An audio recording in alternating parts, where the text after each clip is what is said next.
everybody, welcome to Sunday Morning Summaries with Scott. It's come to my attention that some of you are hunkered down until we find a vaccine, and so I don't want you to get behind in what we're doing in youth group.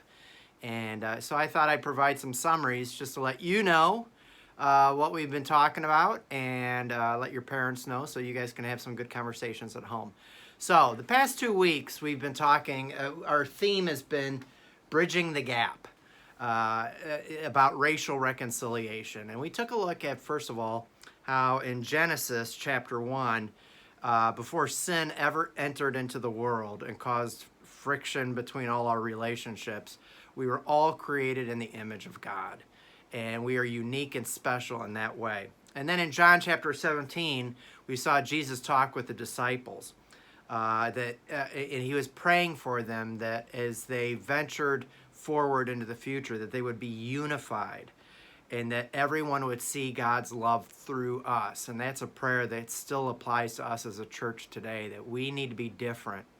And when it comes to racial tension, we should be united as a church body, showing God's love to everybody, no matter who they are, where they're coming from, or the color of their skin. And then Revelation 7 shows what one day we will all be together as one tribe, one nation, everybody, all people groups, all different colors, that we're all going to be united as the body of Christ. And that's our future trajectory, knowing that we're heading in that direction. So we have to live into that as the church in today's age. So this past Sunday, we took a look at James chapter 1, verses 19 to 20, and it says this: "My dear brothers and sisters, take note of this. Everyone should be quick to listen, slow to speak, and slow to become angry, because human anger does not produce the righteousness that God desires." So we broke this down. There's 5 things I want you to get, 3 from this passage, and the first thing is that we need to be quick to listen. Why is this such a hard thing to do in our culture right now? You go to college and or high school, and there's speech classes, but very rarely, I don't think I've ever seen a class just on the art of listening. We have become a culture that is it's become very difficult to hear people with different opinions, different thoughts, different experiences. But James is telling us we need to be quick to listen. So here's some questions to think about. What are the things that try to prevent us from listening? How can we cultivate the discipline of learning to listen to other people? And what happens when we truly shut up and listen to other people's stories? Guess what happens? Usually we become empathetic and we become understanding of other people's experiences. Then why is it hard to understand that others experience the world differently than you? I know it's easy sometimes in our simplistic thinking that everybody experiences things just like I do, but that's not true. Other people have different experiences, especially people of color, and it's important that we listen. And the second thing was to be slow to speak. So some questions to consider here is, why do we want to speak our own thoughts before actually listening to other points of view? And why is it important that James says that we should listen a lot more than we speak? And how does this apply to conversations about racism today? Slow to speak.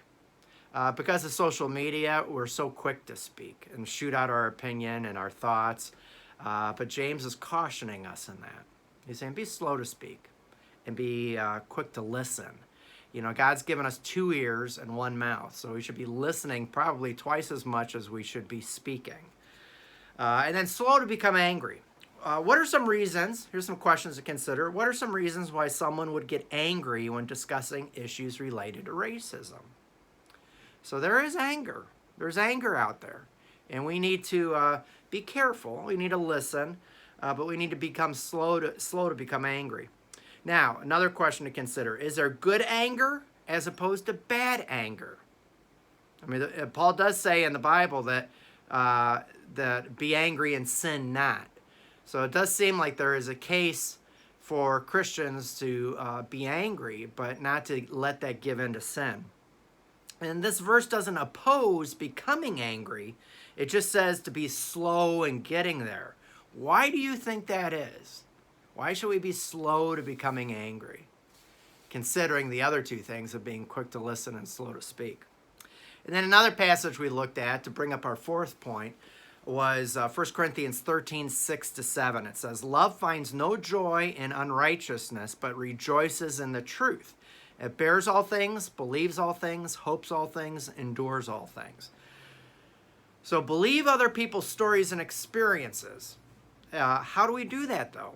Because we want to get to the truth. We want to get to the bottom of the truth. It says that we rejoice in the truth. So in order to do that, it says we must believe all things. We need to believe people's experiences and understand that what they're going through.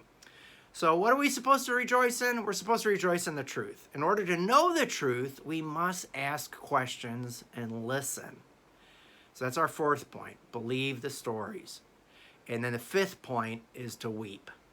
Romans 12:15 says, rejoice with those who rejoice, weep with those who weep. So the questions to consider here is, how does this passage say we ought to react to those who are hurting? Do we ignore them? Do we make excuses for them that fits our agenda? Or do we simply just weep with those who weep? That's what we're supposed to do as Christians. We're supposed to enter into their pain and come alongside of them and weep with them. What is another way of saying weep with those who weep? I think empathy, understanding, care are some important words. And then also I want to challenge you to take a look at Phil Vischer's video on YouTube. You can type in Phil Vischer, Race in America, and it should pop up. There's a part 1 and a part 2. I have not watched part 2 yet, but I encourage you to watch part 1, where he really explains the 300,000 foot view of racism in America. Because it's easy for us to think, well, I'm not racist, but it's hard to understand systemically how things have happened over several decades that have caused systemic racism. And so that's a great video to watch to understand what's going on in our country and why racial tensions seem to be so intense right now. And also, he gives us he tells us to care. Just care. Once again, that concept of weep with those who weep. Show empathy towards those who are hurting. So how can we listen, believe, and care better? Here's a couple challenges for you. Read books. Read some important books from other people that come from different perspectives that can help explain their experiences and what they're going through. Pray. Pray that the things that break God's heart would also break yours. Do you think racism breaks God's heart? Absolutely. So we need to be in tune to what the things that break God's heart, that would also break my heart too. That I would be in tune with what God is feeling and experiencing, so that I am being a child of God and mirroring what He cares about. And then thirdly, befriend. Make the effort to befriend others who may be different from you. And I'm not saying just to do this just because, but I think that everybody benefits from having a wide circle of friendships of people from different perspectives. It becomes dangerous when you only surround yourself with people that think and believe exactly like you do, politically, religiously, whatever, socially. And so you want to diversify your friendships. As you get involved in sports or theater or whatever, diversify your friendships and understand people from different perspectives, different backgrounds, and engage with them in conversation and understand who they are and what they're like. And then also, finally, we must all move towards being unified under Jesus. And that is ultimately the goal of the church, that we ought to rise above what's going on in the culture and live into the fullness of being the body of Christ, being unified together, all races, all creeds, all people groups, that we need to be unified. So that's what we covered over the past 2 weeks. Bridge the gap on racial reconciliation. So I hope this is helpful, and I hope this gives you conversations at home. Thanks.